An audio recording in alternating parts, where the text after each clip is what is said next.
Hey, fellow authors, welcome back. Today we're diving deep into something that, well, let's be honest, can make or break your success on Amazon KDP. Definitely a game changer, and that is book bundling. Now, I know what you're thinking. We've all heard about bundling before, but We're today, going pro. exactly, we're going beyond the basics. We're going to get into the The nitty-gritty real secrets behind bundling, and our guide for this deep dive. an excerpt from How to Bundle Books and Increase Sales on Amazon. Okay, so bundling. Some authors swear by it. Some are maybe a little hesitant. So let's break it down, starting with you, the listener, and why you should even care about bundles in the first place. Right. From the reader's perspective, it's simple. Bundles are awesome. I mean, Yeah. who doesn't love a good deal, right? But there's got to be more to it. Oh, absolutely. It goes way deeper than just saving a few bucks. Like what? Give us the psychology behind it. Think about it. A well-crafted bundle, it taps into our natural desire, for completion. I got to catch 'em all feeling. Exactly, that feeling of having a whole series, right? A complete collection. Oh, that's so satisfying. Right. It's right there at your fingertips. And bundles also play on this thing called perceived value. Perceived value. Yeah. So when a reader sees, let's say, a bundle of 3 books and the price is only a bit higher than one book. They think they're getting a steal. Exactly. Even if the discount isn't, huge, they feel like they're getting a fantastic deal. Clever. And from the author's side, bundling can be this really smart way to work with Amazon's algorithms. Ooh, the algorithms, those can be a bit of a mystery. For sure, but bundling can help you get seen by way more readers. Okay, so explain it to me like I'm 5. How does bundling actually work with those algorithms? Okay, so every book, right, has keywords and categories that help it show up in search results. Right, makes sense. When you create a bundle, you're basically combining those keywords from all the books in it. Ah, so you're casting a wider net. Exactly. Hmm. You're increasing the chances of your bundle appearing in more relevant searches. Okay, I'm starting to see the power of this. And it goes beyond just keywords. Bundling, it signals to Amazon that you're offering something valuable. Like a VIP package. Exactly. And that can potentially boost your ranking in the search results. So Amazon's like, hey, this author gets it. They're offering something people actually want. Precisely. It's all about appealing to readers, meeting their needs. Okay, so we've established that bundling, it's a powerful tool. But let's be real, not all bundles are created equal. Oh, absolutely. They're different types, right? Yeah. Each with its own purpose, kind of like different tools in a toolbox. Exactly. And knowing which tool to use is key. So walk us through some of those common and effective types of bundles. Okay, so first up, the series bundle. That's probably the most straightforward. Just package all the books in the series together. Right, and offer it at a discounted price. I mean, this one's a no-brainer, especially for, like, genre fiction. Absolutely. Readers love to devour a whole series. It's like binge watching, but for books, Right, and it plays on that, that completion we were talking about earlier. readers get the whole story in one go. And you get multiple sales at once. Win-win. Okay, what about bundling by genre or theme, even if they're not in the same series? Those are what we call genre bundles or niche bundles. Okay, so like if you write romances, You could create a bundle of, say, all your historical romances or all your paranormal romances. so you're basically saying, hey, if you like this, you'll love all of these. Exactly. You're catering to a specific reader's taste. It's like a curated collection. And that can be incredibly effective, especially if you're targeting a specific niche audience. Okay, so we've got series bundles and genre bundles. What else? Well, there are those bundles that include extra stuff like workbooks. Or companion guides. Right. Those are companion bundles or workbook bundles. And those are great for adding extra value. Especially for nonfiction, instructional books, self-help. It's like you get the book and a bonus course. Exactly. And that can really make you stand out from the competition. So series bundles, genre bundles, companion bundles, anything else we should know about? Well, you've got themed bundles. Those are great for, seasonal trends. Like a cozy mystery bundle for winter. Exactly. Or beach reads for summer. Love it. And what about those bundles with multiple authors? Oh, those are multi-author bundles, and those can be a fantastic way to cross-promote your work. Like team up with other authors in your genre. Exactly. Create this powerhouse collection. And everyone wins. Everyone gets more exposure. Right. It's a win-win for everyone involved. So listeners, we want to hear from you. Mm. Have you ever created a bundle? Or maybe you're thinking about it. Yeah. What kind of bundles do you find appealing as a reader? Share your thoughts in the comments below. We'd love to hear from you. Absolutely. Your insights, they help us create a richer conversation. And who knows, maybe you'll inspire another author with your ideas. You never know. Always great to hear from fellow authors and readers, getting those different perspectives. Absolutely. And speaking of perspectives, let's dive into the practical side of bundling. The how-to, the nuts and bolts. Yeah, and I think pricing, that's where things can get a little tricky. Oh, for sure. You want to make sure readers are getting a good deal, but you also... Down to your own work. Exactly. It's finding that sweet spot, that balance. So what's a good starting point? Like, how do we even approach pricing a bundle? Well, a good rule of thumb, aim for a price that's, say, 20–30% lower than if they bought the books individually. Okay, so a decent discount, but not giving it away for free. Exactly. You got to incentivize readers, Yeah. right? Make it worth their while. Right, but then there's also, you mentioned it earlier, perceived value. Oh, that's huge if let's say you're bundling a really popular series. Or maybe you're including some bonus content. Right, then you might be able to justify a slightly higher price point. So it's not just about the discount, it's the whole package. The presentation, the feeling of exclusivity. Okay, so we've got the price figured out. What about the description? The bundle description. That's your chance to really sell it. Because just listing the books, that's not going to cut it.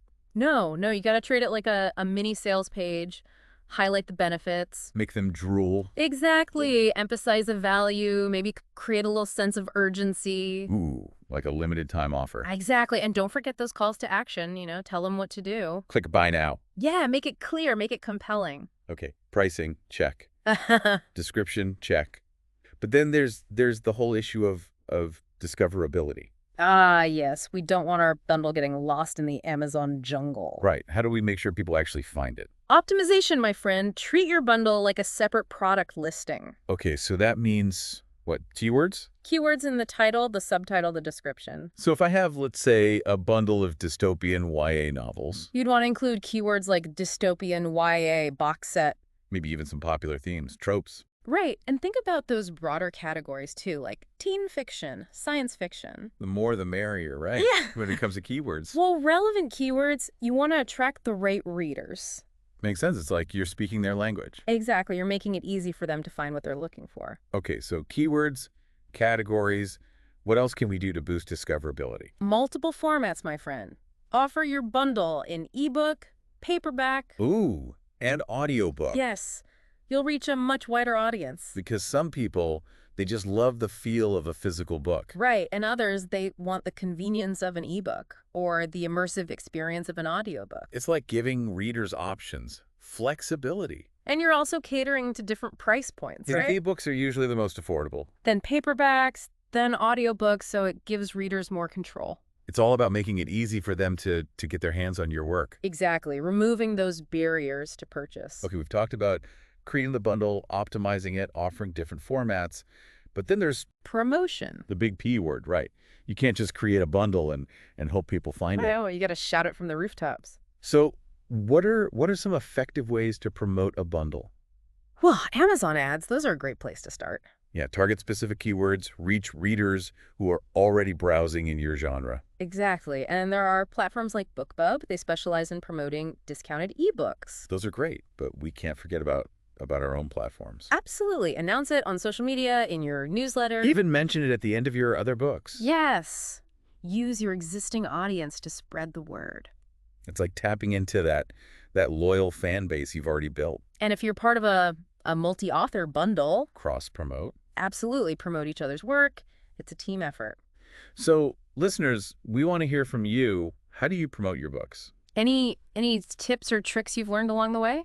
Share them in the comments below. Let's help each other out. Because you never know, your idea might just be the key to someone else's success. And while we're talking about things to do, let's talk about some things to avoid. Oh, the bundling mistakes. Those can be costly. Yeah.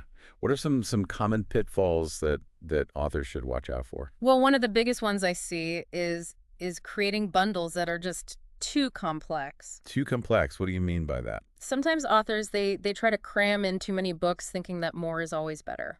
but that can backfire. Oh, absolutely. From a reader's perspective, it can be really overwhelming. Like too much choice can be paralyzing. Exactly. So keep it simple. 3 to 5 books is a good starting point. Okay, so avoid bundle overload. What else? Underpricing, that's another big one. I know we talked about discounts. Right, but you don't want to undervalue your work. Exactly. If you price your bundle too low, it can actually hurt your brand. Make people think, well, why is it so cheap? Is it any good? Yeah, so find that sweet spot where it feels fair to both you and the reader. Makes sense. Any other bundling blunders we should avoid? If you write a series, don't forget about series bundles. Those are gold. Readers who love one book, they're going to want the whole series. But if you make it easy and affordable, they're going to gobble it up. It's like instant gratification, right? They don't have to wait for the next release. And it's a fantastic way to boost your overall series sales, build that loyal fan base. Okay, so we've covered the practical side, the do's and don'ts, but I think it's important to step back for a second. The bigger picture. Yeah, because book bundling, it's not just about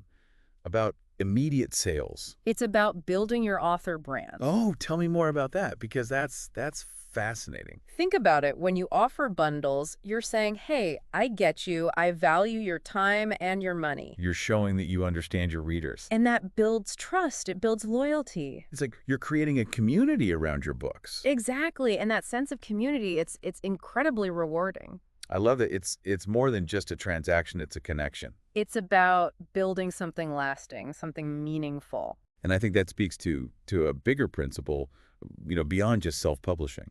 It's about understanding your audience, offering them genuine value. That's a recipe for success in any field. Absolutely. And speaking of understanding your audience, let's go back to the psychology behind bundling. Oh yeah, we talked about perceived value, the desire for completion. But are there any other factors at play? Well, there's scarcity, limited time offers, exclusive bundles. FOMO, that fear of missing out. Exactly. And then there's framing, how you present the offer. Like if you position it as a special deal, people are more likely to jump on it. Absolutely. It's all about perception, how you position things. So, listeners, what about you? Have you ever been swayed by a limited time offer? Or a bundle that just seemed too good to pass up? Share your experiences in the comments below. We'd love to hear your thoughts. I mean, it's fascinating, really, how much psychology goes into this. Right. It's like a whole science. Yeah, and it's all about, understanding what makes readers, what makes them click that buy now button. And when you understand that, you can create bundles that really, really work. Okay, so as we wrap up this deep dive into the world of book bundling, what have we learned? Yeah, what are some key takeaways? What do you want our listeners to remember? I'd say the biggest thing is that bundling, when you do it right, it's not just about, A quick sale? Right. It's so much more than that. It's about, like we were saying, it's about connecting with your readers. Building relationships. Fostering that sense of community. It's about creating a win-win. Where everybody benefits. Readers get awesome books at a great price. Authors get to reach more readers. Build a loyal fan base. And it's really a beautiful thing. And for those of you out there who are, maybe aspiring authors. Yeah, if you're just starting out. Take a look at successful bundles in your genre. See what's working. What's resonating with readers. And start brainstorming, right? Think about what kind of bundles you could create for your own books. Even if you're not a writer, paying attention to how authors bundle their work. It can give you insights into the market, What readers are looking for. What's hot, what's not. So, there you have it, folks. We've explored the world of book bundling. From A to Z. We talked about the benefits, the strategies. The psychology. The stakes to avoid. And hopefully we've inspired you to think outside the box. Get creative with your bundling. Because at the end of the day, it's all about, connecting with readers. Offering them something valuable. Building something special. The world of books is vast and ever-evolving. There's always something new to discover. So keep exploring, keep reading. And most importantly, keep writing those amazing stories. Until next time, happy bundling. And happy reading.